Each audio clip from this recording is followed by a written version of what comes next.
So this video will be about your assignment on Wednesday. So once you have read Harrison Bergeron, you've completed that big plot diagram, we're going to move on to the second portion of our week, which is dialogue. So on Wednesday, you're going to do a dialogue PowerPoint and fill in a graphic organizer to make sure that you know how to correctly format dialogue.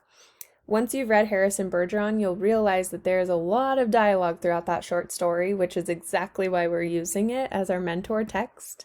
So for Wednesday's assignment, it's pretty straightforward, but all you're going to do is toggle through this slideshow. It's only 6 slides, and you'll see it's what's the purpose, what's the tagline, internal dialogue, how to format it. While you're looking through it, there will be this graphic organizer that goes slide by slide that you'll just be taking notes on. This is getting you ready for a later assignment that will start on Thursday.